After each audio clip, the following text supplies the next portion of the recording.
All right, good morning, folks.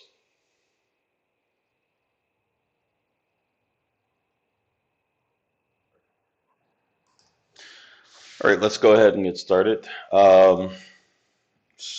Firstly, let's go over the economic data that's coming out today. So, for August the 16th, Wednesday, we have the following. Building permits and housing starts already came out at 8:30 Eastern, and they came out, uh, building permits came out worse than expected. Housing starts came in as expected, then at 9:15 p.m. Eastern, we're going to have industrial production month over month. We'll have capacity utilization rate as well. Uh, the industrial production will be a meaningful release, but it will happen before the opening bell. However, the FOMC minutes will be the big report today at 2 o'clock Eastern. That's when the Federal Reserve will release their minutes from their most recent meeting to basically tell the markets what they're thinking. So that happens at 2 o'clock Eastern. That should have a significant, very significant impact on the market. So we'll watch out for that. Okay, so basically between the opening bell and that release, the markets are pretty much free to do whatever they choose. All right, so let's talk about what was moving yesterday, which stocks were moving, at least the ones that we identified in the room. So let's take a look at that. First off, the NASDAQ itself was mostly bearish. It opened up here and closed down there. Taking a look at individual stocks, let's see what we got. So first up, we have Paramount Global, PARA, which was able to reach its target number 2 eventually at the end of the day, or towards the end of the day. Target number 2 was at 15.46, and then it went about 2 pennies higher than that before the close. Next up, we have TGTX, which was able to reach target number 1 of 11.46. It topped out 11.80, so it fell short of target number 2, which was about 5 cents higher.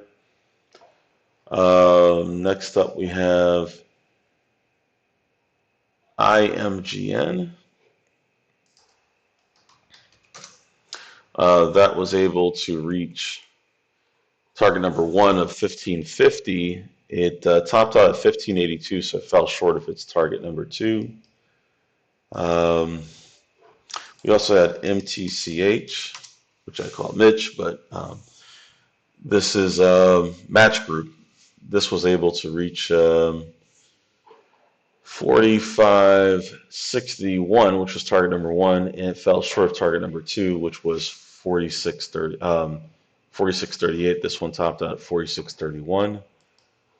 Lyft was able to reach target number 1 of 12.34, and it was very volatile. It was able to reach target number 1 quickly, then it basically sold off to the opening price of the day, then went back up to target number 1. And then after that, it got excuse me, it got about halfway to target number 2, topping out at 12.51. All right, next up, excuse me again.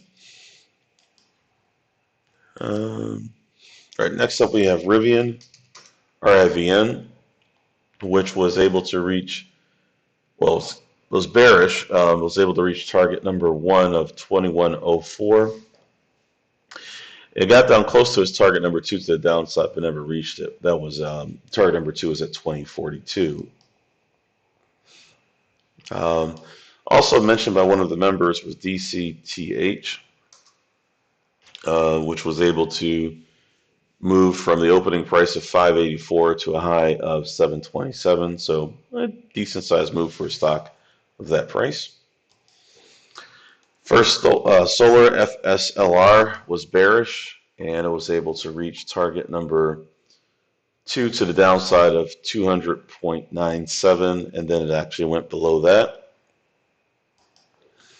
NVIDIA, I'll skip NVIDIA, actually, it didn't do much. DraftKings, DKNG. was able to reach target number one to the downside of 28.52. Was not able to reach its target number two. It got about halfway there, but never touched that. Um, Next up, we have Amazon, which was able to reach target number one to the downside of 138.39. It wasn't able to go any further than that, so that was about it. Um, Enphase ENPH was able to reach target number one to the downside of 135.51.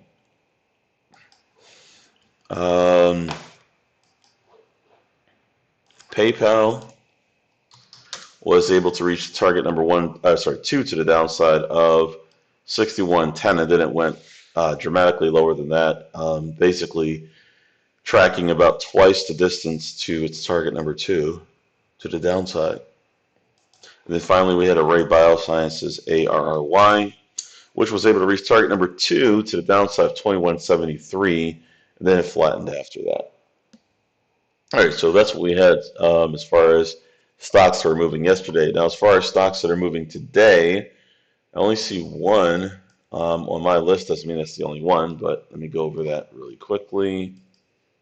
That stock is TSEM, currently down 11.19%, trading 1.6 million shares, and of course, it's trading above $1 per share. Looks like that's down off of some news. So we'll go ahead and add TSEM to our pre-market watch list.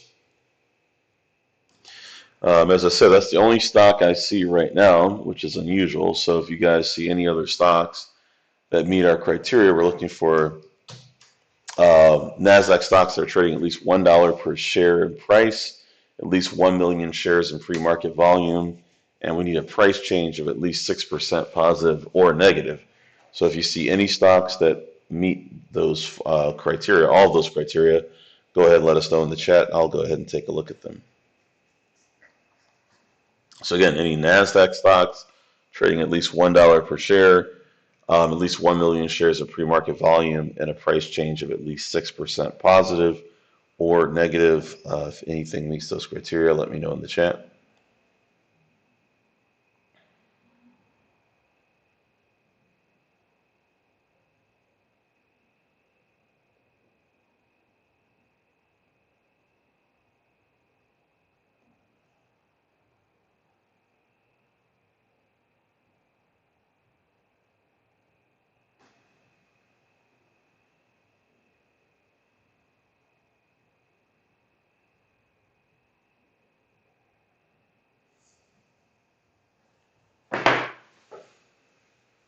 Okay, I'm guessing you guys don't see anything either, but I'll still give it about a few more minutes here, just in case.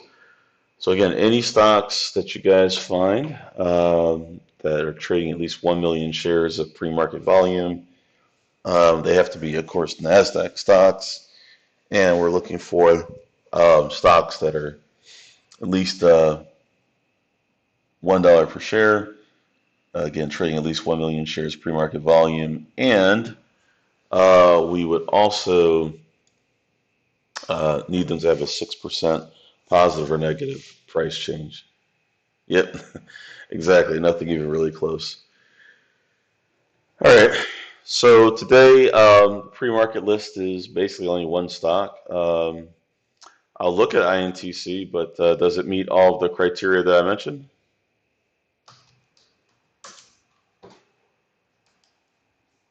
It doesn't look like it does. So percent change doesn't match.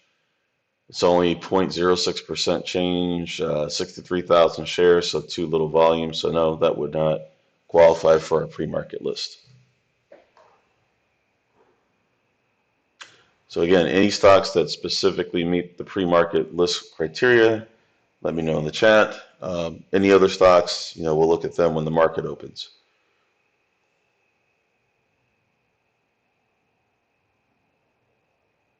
Nope. Only looking for stocks that have the criteria that I mentioned.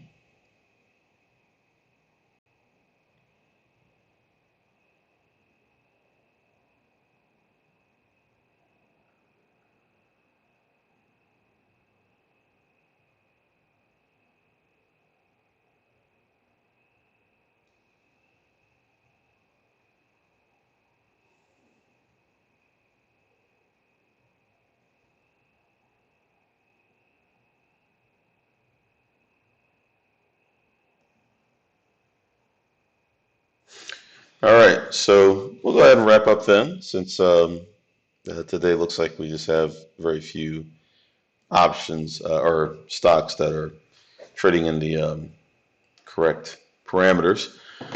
Please be sure to like and subscribe to this channel.